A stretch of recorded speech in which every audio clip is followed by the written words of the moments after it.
Welcome back to the final whistle, and today we're going to be taking a look at yesterday's beautiful action in the UEFA Champions League. And I haven't got much time because I'm just about to start work, so let's get cracking. And first game I want to talk about is my boys who took on Rangers at Ibrox. Rangers 0, Napoli 3. What a result. So happy. But if you look at the game, we absolutely dominated the game from start to finish. Yes, the red card helped. Do apologise, my dogs are going crazy.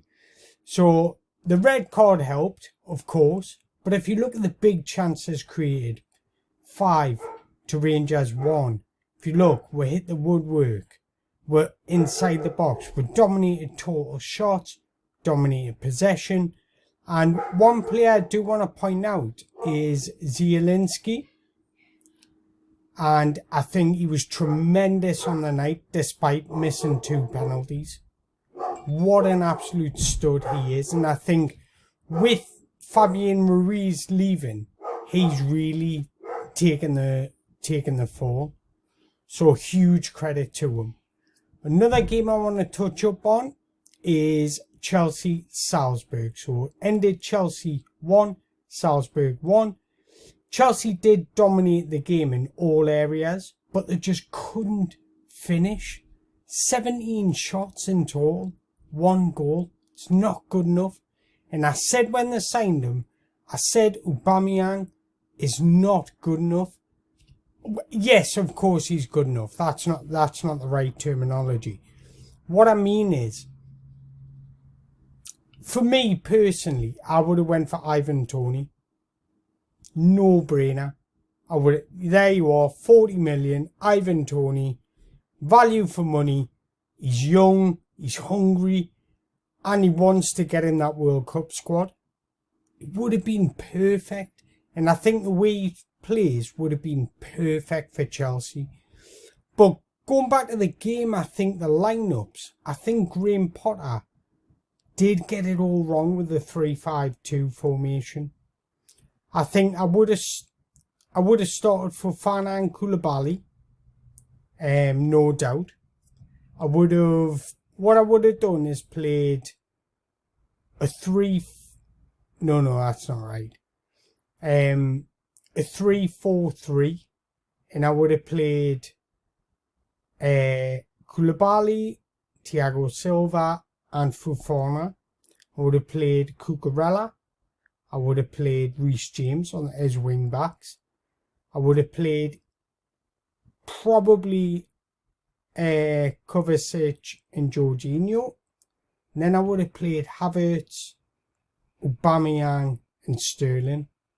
Mount, I probably wouldn't have started because I think he could make more of an impact from the bench as what other midfielders can.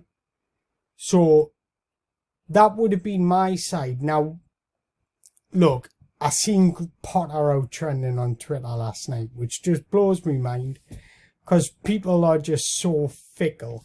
If you look at Alex Ferguson, now I'm not saying Potter's going to get on his level. That's not what I'm saying. But when Alex Ferguson first went into Man United, it was not working. Not working at all. He needed time. Managers need their time to implement their philosophy, implement their ideas, and get the players playing the way they want to play. That's what needs to happen. So just give them time. We're not going to see the real Graham Potter until maybe 10, 12 games time. Just give them time. And people forget that Thomas Tuchel drew his first game at home as well. So just lay off him, give him a chance. Now, another game I want to move on to is Real Madrid and Leipzig, because I think Leipzig were quite unlucky to lose. I think they created more big chances.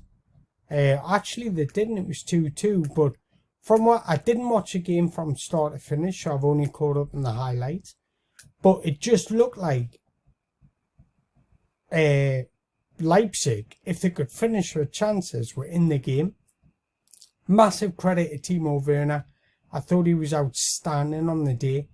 I thought 48 touches, 78% pass accuracy, 3 key passes. I just thought he was brilliant on the day. He was getting in behind, he was running in behind, he was causing problems to Real Madrid's backline. And you can see, I mean, Antonio Rudiger, David Alaba didn't have the best of games. So I just thought they were unlucky not to come away with anything. Another game I want to touch up on is Man City 2, Borussia Dortmund 1. As for Borussia Dortmund, it's a massive improvement from what we're seeing on the weekend in their 3-0 loss to Leipzig.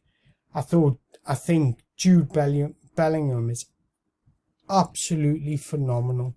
I think he's out this world. I just think there's going to be a lot of suitors for his signature this summer. So whoever signs him, is getting the next big thing. I'm telling you now, because he's simply outstanding. And I thought Borussia Dortmund were quite unlucky not to come away with anything. It was just the quality that shone through for Man City. Couple of people I want to point out, obviously Erling Haaland. I just think absolutely tremendous. And if you look at his touches, he doesn't have many touches, but he doesn't need to. Because what he does do is he contributes when he does. 2 key passes, got a goal, 1 shot on target. He had 2 shots blocked, so probably all shots were on target.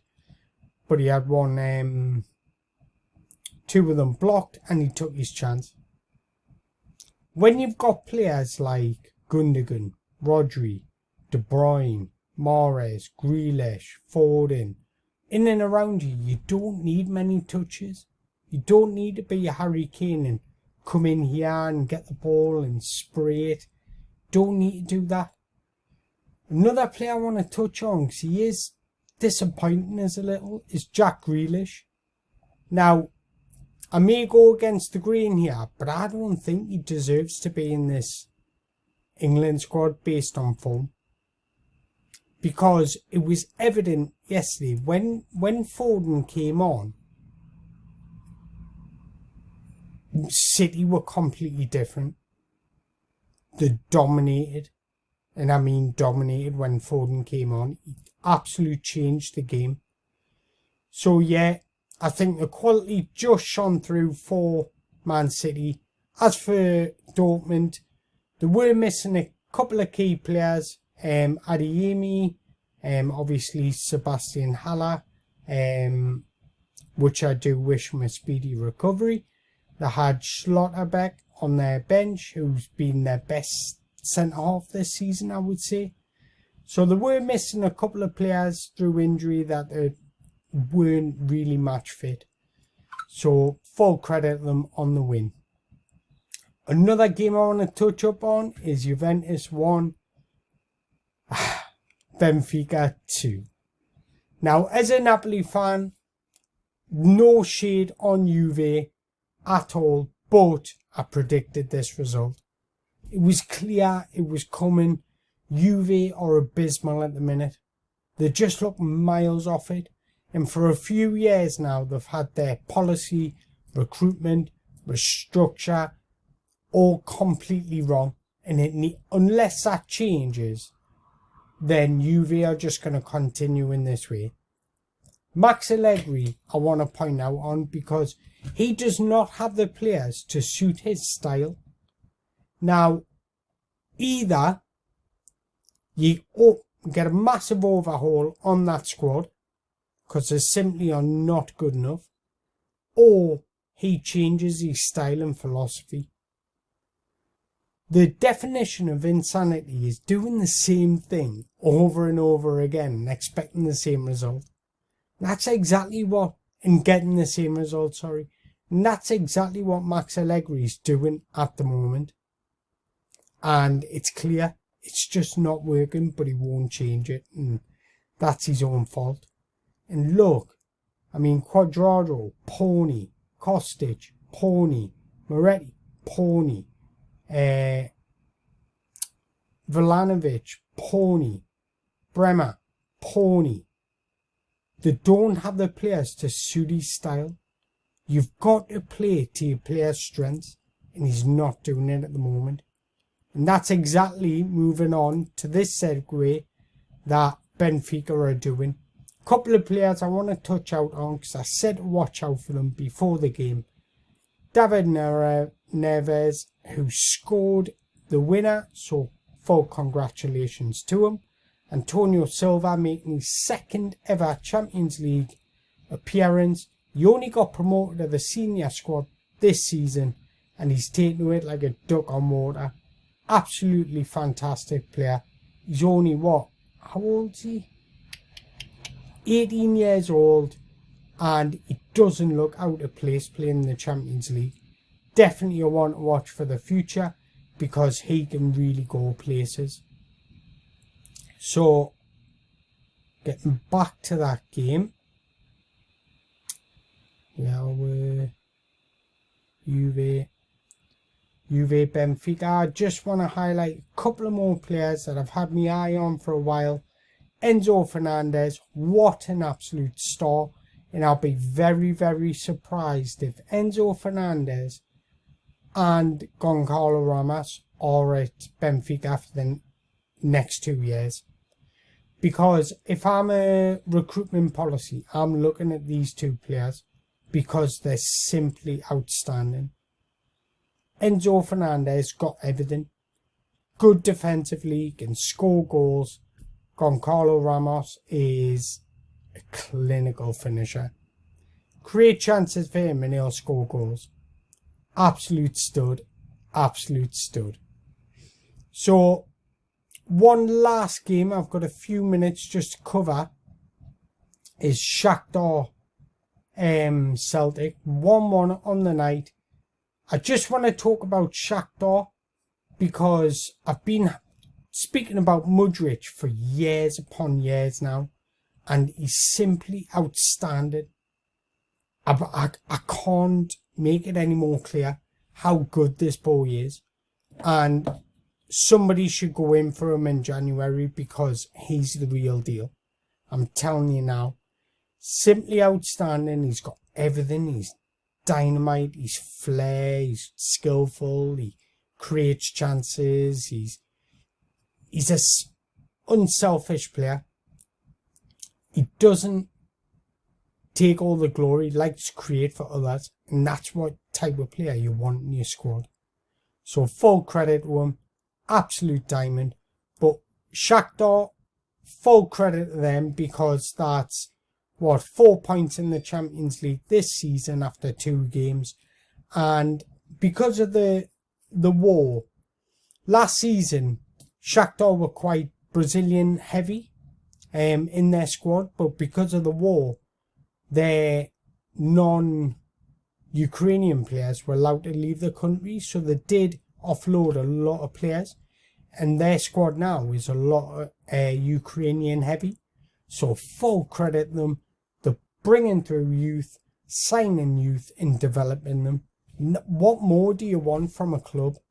And they're doing it in style as well because clearly they're performing. Beating RB Leipzig away last season, drawn with Celtic at home this game round. Full credit to them. So I hope you've enjoyed this video. Let us know your thoughts in the comments below on last night's action. Don't forget to hit the subscribe button in the below, hit the like button. Thanks for watching and enjoy the Europa League tonight.